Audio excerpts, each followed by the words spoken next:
குரங்குல நீங்க எங்களுக்கு ஓட்டு போட்டுக்கணும். நீங்க விஏ போட்டா பிஜேபி ஜெயிக்க போதா? என்ன இதுன்னே தெரியலையே. நாங்க உங்களை ஏமாத்திட்டோமா?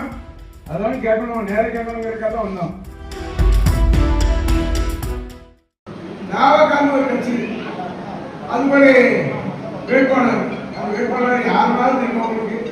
அந்த வேட்பாளரே தெரியாம முருகான்னு சொன்ன அந்த முருகனுக்கு இன்னைக்கு போட்டீங்க 406 ஓட்டுங்க இந்த பூத்துல போட்டிருக்காங்கன்னா அப்ப எவ்வளவு அறியாம, எவ்வளவு மாயா, எவ்வளவு மயக்கம்.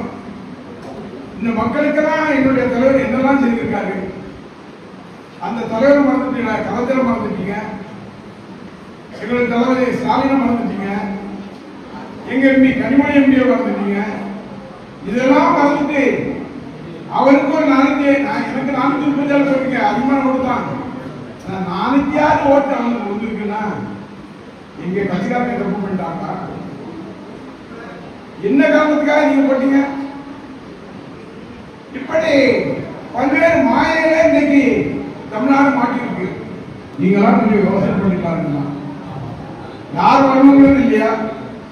ஏழை மக்களை நேசிக்கக்கூடியவர் வரணுங்கிறது இல்லையா? சரி, நடந்து போச்சு. இனி வருகிற காலத்தால என்ன பாக்குறீங்க? குரங்குல நீங்க எங்களுக்கு ஓட்டு போட்டுக்கணும். நீங்க விஏ போட்டா பிஜேபி ஜெயிக்க போதா? என்ன இதுன்னே தெரியலையே. நாங்க உங்களை ஏமாத்திட்டோமா? இந்த 1ஆம் நம்பர் பூத்துல எங்களை அடிச்சுட்டா நாங்க என்ன பண்ணுவோம்? 1ஆம் நம்பர் பூத்துல அது யான் சொந்தக்கார உள்ள பூத்துல எனக்கு அடி விழுந்துன்னா நான் என்ன பண்ணுவேன்னு கேட்கேன். அதெல்லாம் கேட்கணும், நேரம் கேட்கணுங்கிறதுக்காக தான் வந்தோம். இன்னைக்கு சில பேரு விசிலுக்கு ஓட்டு போட்டிருப்பீங்க, அதெல்லாம் கொஞ்சம் முடிச்சுக்கிட்டே இருப்பீங்க. ஏன்டா போட்டோம், என் மக சொன்னான், என் பையன் சொன்னான், என் பேரன் சொன்னான், இப்படின்னு போட்டிருப்பீங்க. ஆனா போட்டா என்ன பிரயோஜனம்?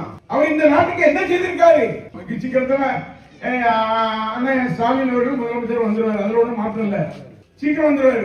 எங்களுக்கு இது இப்பதான் போனதுல ஏமாத்துறீங்க, இனிமே ஏமாத்தாம வருகிற காலத்தையாவது எங்களுக்கு உங்களுடைய ஆதரவை தர வேண்டும் என்ற வேண்டுகோளை வைக்கின்ற வகையில் வருகின்றது.